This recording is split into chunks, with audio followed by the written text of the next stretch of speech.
There is definitely nothing more fun than to create videos on a series that you love and that you're passionate about, and that happens to be Agents of S.H.I.E.L.D. for me. So hey guys, and welcome back to another one of my Agents of S.H.I.E.L.D. rewatch videos, and this time around we are going to be talking about episodes 2 through 4 of Season 1, all the Easter eggs, everything that we've noticed before, and everything that we might have missed, including all the foreshadowing, and apparently there's a lot of it.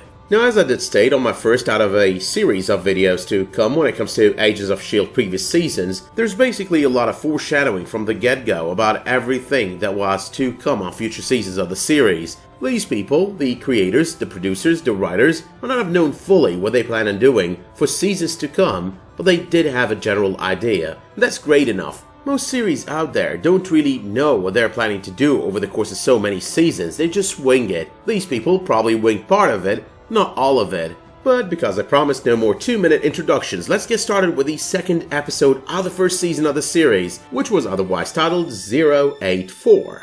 Alright, so the episode starts with SHIELD 616, you have course confirmation. You are cleared direct to the slingshot.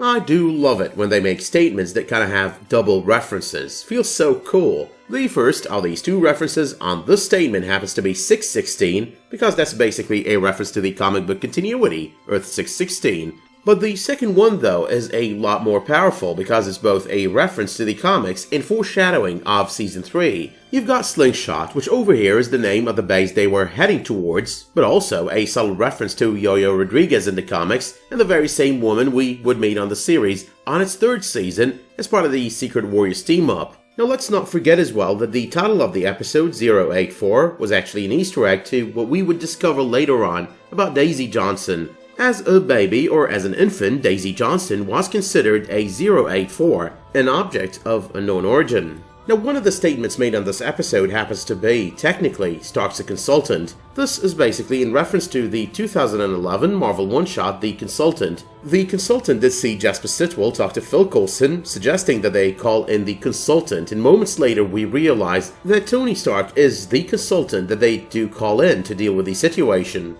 But moving on though, an Asgardian stabbed me through the heart with a Chitauri scepter. That's Coulson basically describing his death on the Avengers, Loki being the Asgardian in this equation. But on the subject of Asgardians, the last 084 was a hammer, a reference to none other than Thor's hammer, and possibly the Marvel one-shot, a funny thing happened on the way to Thor's hammer.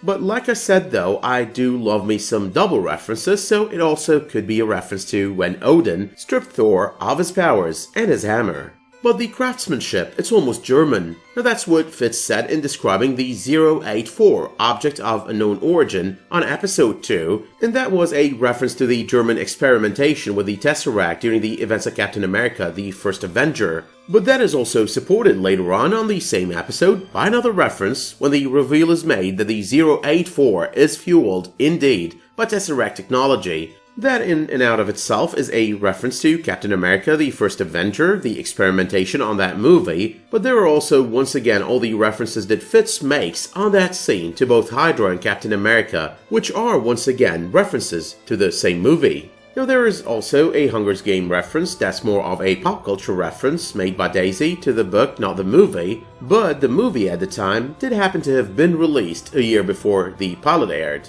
Circling back though to parallels and references to Captain America, the First Avenger, the antagonist of the episode, Camilla Reyes, her trying to gain control of the SHIELD bus, but more importantly, the Tesseract-powered artifact, that combined with her plan to take over the rule of her country kinda paralleled nicely Red Skull's plans on Captain America, the First Avenger.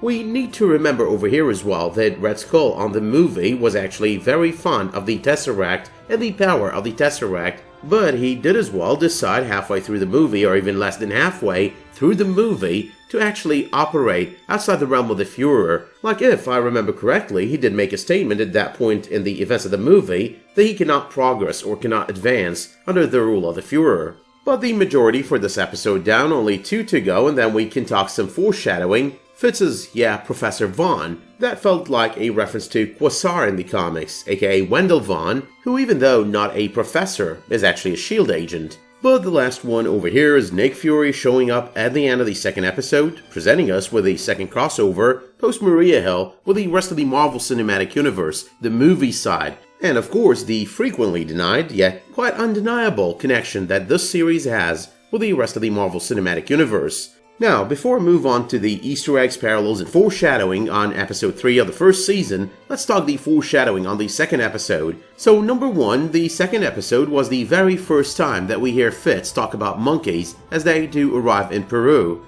An obsession that continues through each and every season all the way up until season 5, where he ends up drawing a bunch of monkeys off the wall, sort of counting the days or maybe the weeks he's been in prison at the hands of General Hale. But number 2, Melinda May's "If I ever need a gun, I'll take one." The statement made by May and proven to mean what it seems to mean on future episodes of the series, but that's not really foreshadowing. It's more trivia because May does repeat this statement a couple of times over the course of 5 seasons, the last of which was actually on season 5.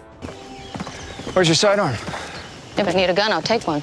Number 3, this was already foreshadowed on the pilot episode of the series, but they kinda took another shot at it on the second episode. Melinda May rejecting the nickname, the Cavalry, when mentioned by Ward, all foreshadowing towards an origin story to her cynicism and rough exterior to the Bahrain incident. Bahrain was even mentioned by Ward over the course of this episode, kind of foreshadowing that we are going to be getting that origin story over the course of either season 1 or one of the seasons to follow. I've heard the stories. What went down in Bahrain? About you in action? You know, it was smart of Coulson to pull you out of retirement.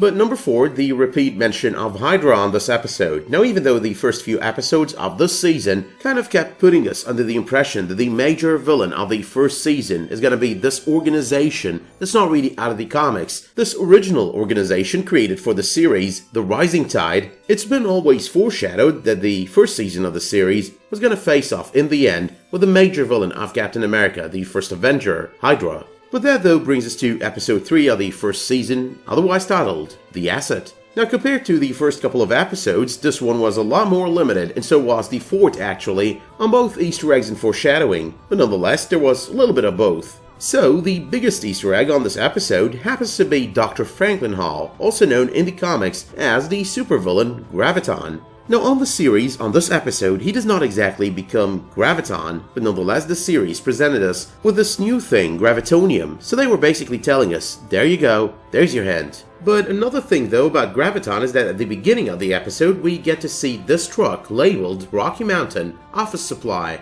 Now this truck happens to be the truck carrying Franklin Hall, and at the same time the Rocky Mountains are actually the place where his entire origin story in the comics takes place. But moving on, Fitz's persistence, the only one capable of getting through Ian Quint's security is a monkey. That's part of Fitz's continued passion and obsession about monkeys. The interesting thing as well about Fitz's obsession with monkeys over the course of 5 seasons so far, and especially over the course of the first few seasons, was that it always felt like some kind of pop culture reference to none other than the obsession of the character portrayed by Brad Pitt on the iconic 1995 12 Monkeys movie. If we had a monkey, we could get in. Oh, Fitz! If we had a small monkey, he could slip through the sensors and disable the fence's power source with his adorable little hands. But next up is Coulson's statement, "I saw plenty of action with the Avengers." That was basically a reference to the obvious. May's response, "and you died," that was basically a reference to his death at the hands of Loki. But circling back though to Graviton and Gravitonium, Hall's statement, "Your search for an unlimited power source brought an alien invasion." Fair point. That's him talking about the Tesseract, the experiments made on it, on the Avengers, and under the directive of Nick Fury. And of course the invasion is the Chitauri invasion, so all in all, the Avengers. But finally the last one on this list is more of a trivia bit because this is the first episode they decided to do the Marvel's Agents of S.H.I.E.L.D. will return in a moment bit. Now they kept going between that one and the we will return in a moment version until they decided they were gonna stick with the latter. Speaking though of foreshadowing on this episode, the mid-credit scene of the episode foreshadowed that we were gonna be seeing Graviton in the future of the series. This message was basically conveyed through us watching Franklin Hall's hand find its way through the Gravitonium while in S.H.I.E.L.D. possession.